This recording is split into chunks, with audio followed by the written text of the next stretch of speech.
Սերժ Սարգսյանին ուղղված շնորհավորանքներից, ընտրված ժամանակահատվածից, տեքստերի տողատակերից ու բովանդակությունից հետաքրքիր պատկեր է կազմվում։ Առաջինը նրան շնորհավորեց Վլադիմիր Պուտինը, ապա Ֆրանսիայի նախագահ, այնուհետ միայն Բարակ Օբաման։ Ամեն մի երկիր հետամուտ է լինում իր հեռագնա նպատակների իրականացմանը։ Գաղտնիք չէ, որ շատ երկրներ, նույն հաջողությամբ եւ Ռուսաստանը եւ Միացյալ Նահանգները մեր աշխարհատարածքում հետապնդում են ռազմավարական նպատակներ։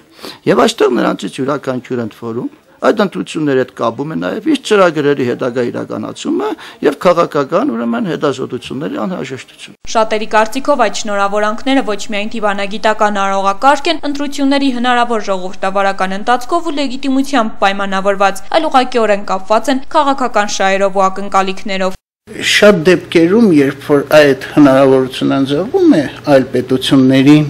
շնորհավորանքան նամակներով ինչ որ ակնարկներ անել, դա մեր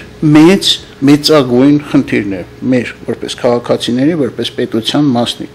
Դրսի ուժերը հասարակության շրջանում վստահության եւ ազդեցության չափանիշ դիտարկվել են գրեթե միշտ։ Մենք ենք մեր սարերը ֆիլմի օրինակով, հիշում է Սեյրան Մարտիրոսյանը։ Գլխավորը մենք ենք ու Ամերիկան է, չէ՞։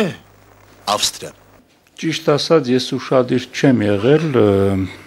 Ավստրիան շնորհավորելը Հայաստանին թե ոչ։ Կարևորը մենք ենք ու Ամերիկան։ Ավստրիան մանր երկիր է։ Այդ ֆիլմի մեջ հեգնանքի շատ մեծ պաշար կա եւ մինչեւ մեր օրերը եկել հասել է, չգիտես ինչու, լեգիտիմության,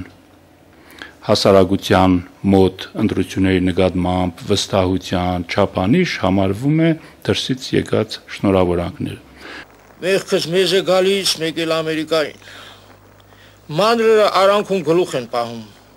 Ինչպես 2008 թվականի նախագահական ընտրություններից հետո, այնպես էլ հիմա պաշտոնական Մոսկվան Սերժ Սարգսյանին համարում է դաշնակից երկրի համար ղեկավար։ Դա է վկայում նաև այն հանգամանքը, որ 2008-ի ընտրություններից հետո Սերժ Սարգսյանն իր առաջին այցը կատարեց Մոսկվա եւ տեսախցիկների առջև շնորհակալություն հայտնեց Պուտինին իրեն աջակցելու համար։ Պահանջը դա էր, որ գիտենան թե ով է